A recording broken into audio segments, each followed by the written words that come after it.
how to stop overthinking.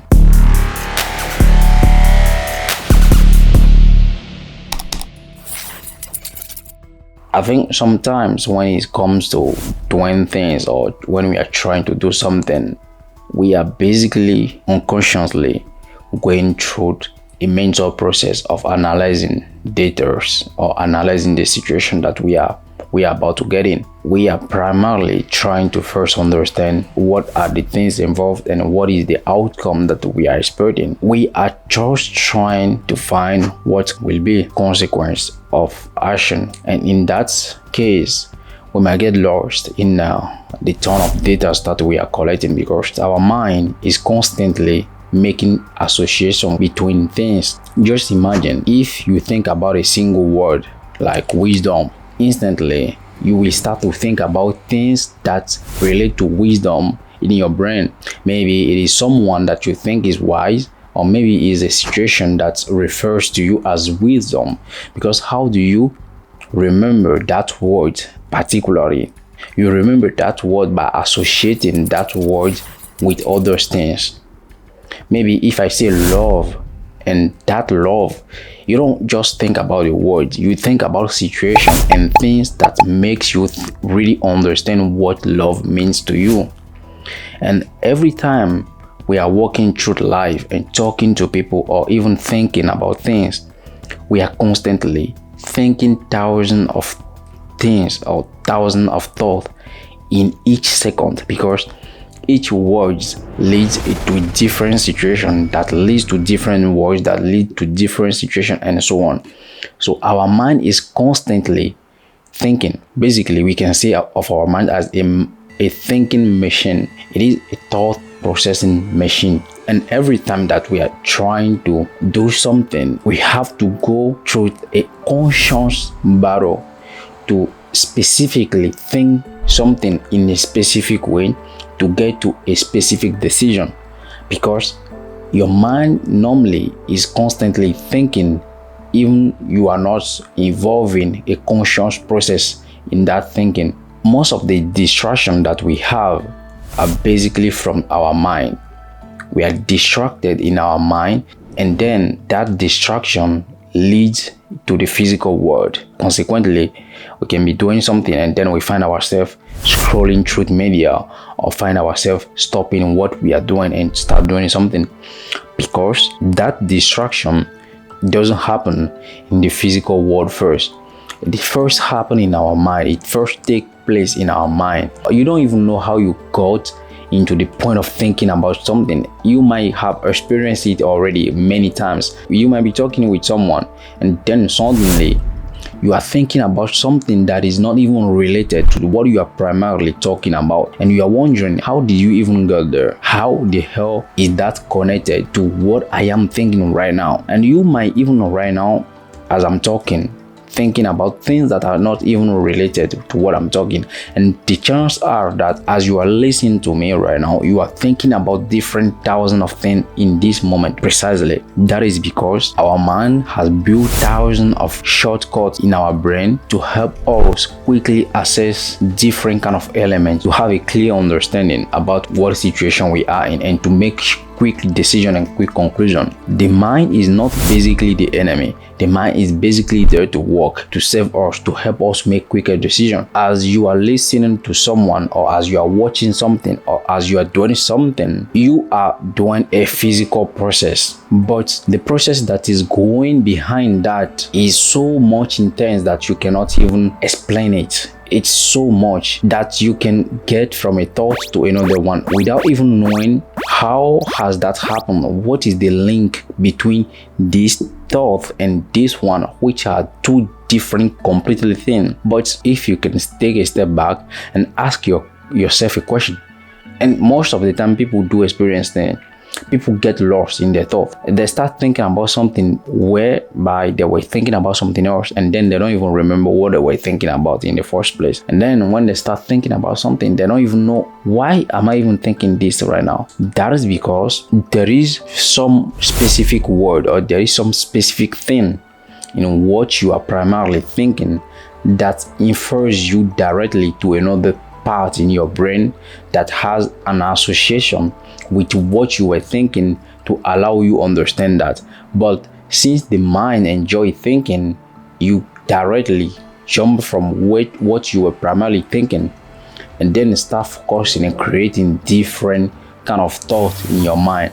Just based on a specific word, your mind can generate thousands of situations and thousands of thoughts that will lead you to unconscious thinking process that will make you overthinking, and you will lose yourself in between thoughts without even recognizing what is the most important or what is the thing that you are trying to solve. So how to actually solve that problem? For me personally, I think it is kind of interesting because I have not solved it properly yet, and there is not a way to suppress that process in the mind. It is something that is natural. It is something that happens every day when we cannot stop it. I'm sure that if you want to stop that, then you will stop being a human being, because the best function you have as a human being is the ability to think, and your ability to think is what makes you human being, and what makes you as a faster and a speed human being is your ability to make automated decision, which is your mind has made shortcuts. Your mind has created different pathway in your brain so that anytime you get involved in a situation that you don't fully understand, your mind quickly access different kind of information from your brain to allow you to get a quick access to that information. You might be, for example, not thinking about anything at all, but if I ask you, let's say a specific question, you will quickly make a process to access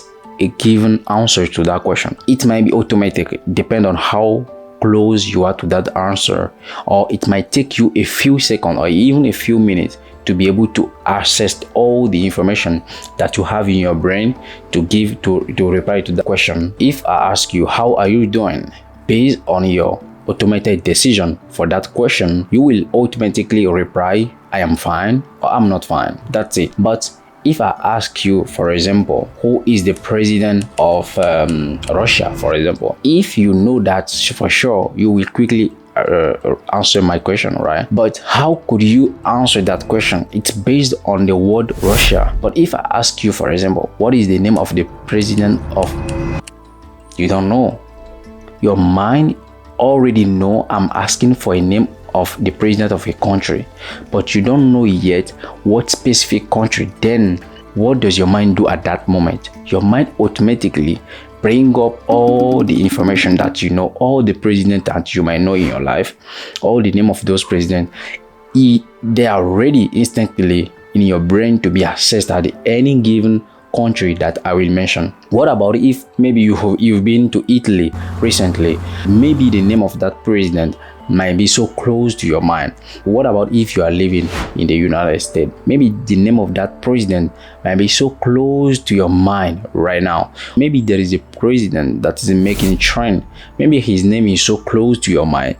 Your mind might be just focused on that name, but yet you don't know, so you are not sure to what you will answer. As long as I give a precise country, like what is the name of the president of Japan, then if your mind were not focused so much deeply on the name of the president of Italy, you could quickly access the information of the president of Japan if you knew it, to just give it instantly.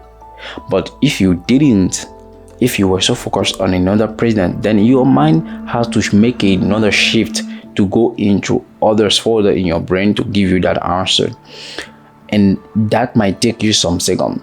So what might make someone who can function as fast as possible to access information in their brain so quickly?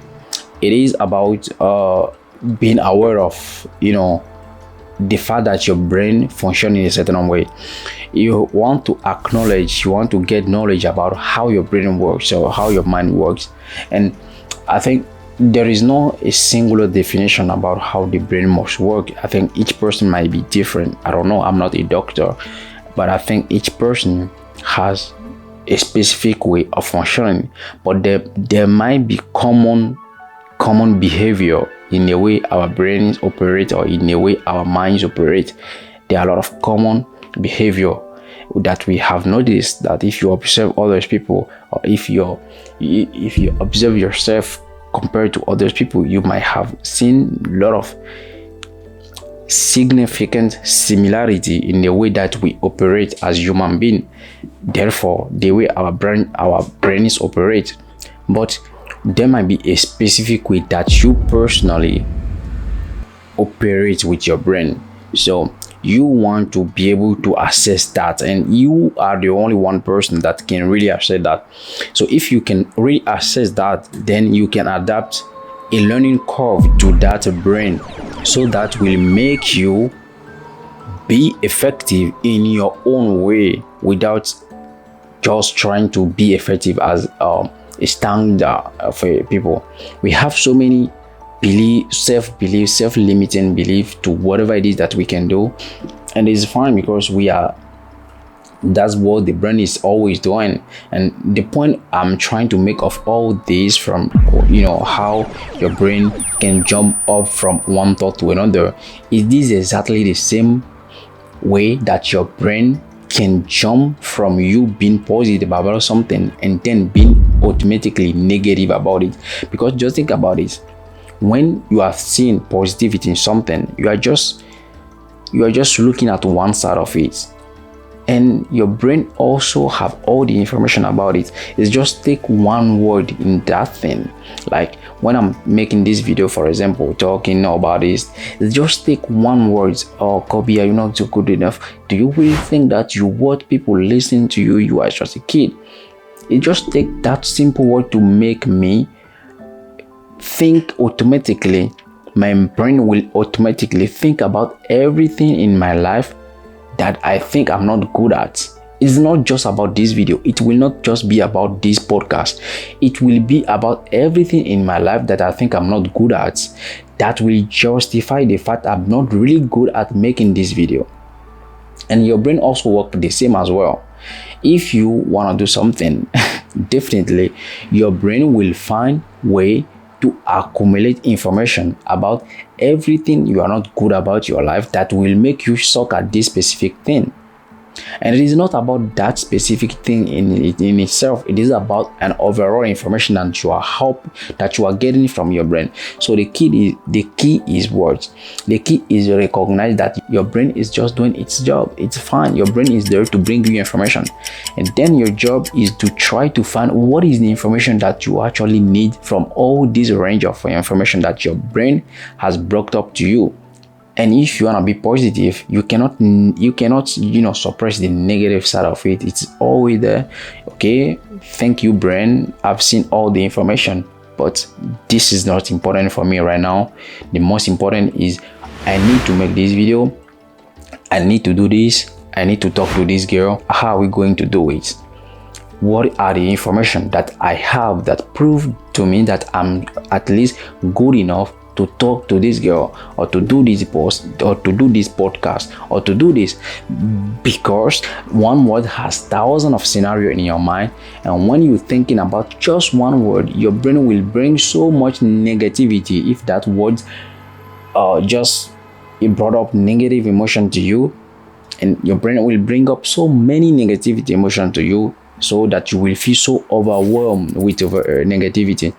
But if your word is positivity, your brain will also make association with everything that has been positive, with any social interaction that you have been in, and that will boost your confidence literally in the same moment as it could decrease your confidence. I don't know how that operation occurs when how you choose to how do you choose primarily to think positive, or how do you choose primarily to think negative in an automatic level? I don't know, but I just know that somehow it depends. I don't know what it depends on, but you might find yourself in a situation that you feel automatically positive, or you might find yourself in a situation that you feel automatically negative.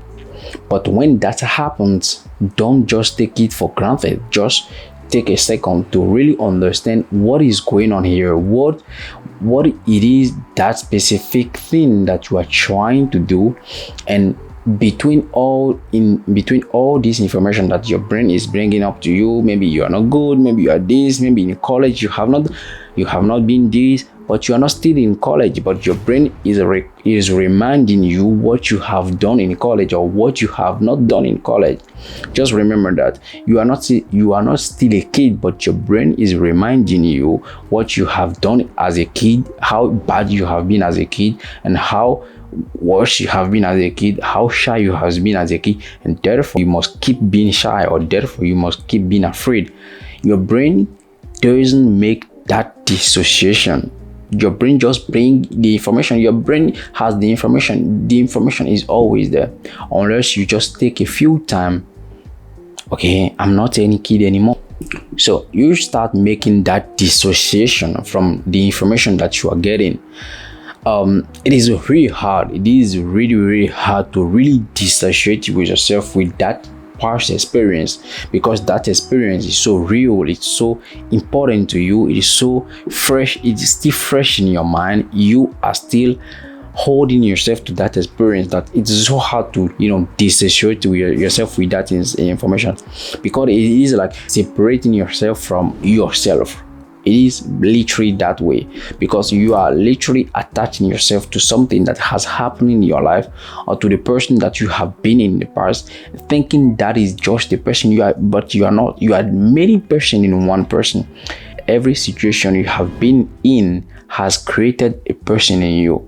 Every relationship you have been in has created a kind of person in you. It is fine to, sometimes appear to yourself that you are not the same person. It is normal. We have to normalize that. And it is totally fine to feel like I'm not the same person every time, and you cannot be, because you have experienced different things, and you as a human being, you have variety of experiences that make you a variety of persona. That is fine, and you have all that things inside of you, and then depends on what kind of situation you are in, that persona that you has in you will be reviewed to automatically deal with that in a specific way. If you have been a shy person, that necessarily doesn't mean it's something bad, because being shy has served you at a certain point of your life. If not, you will never be shy.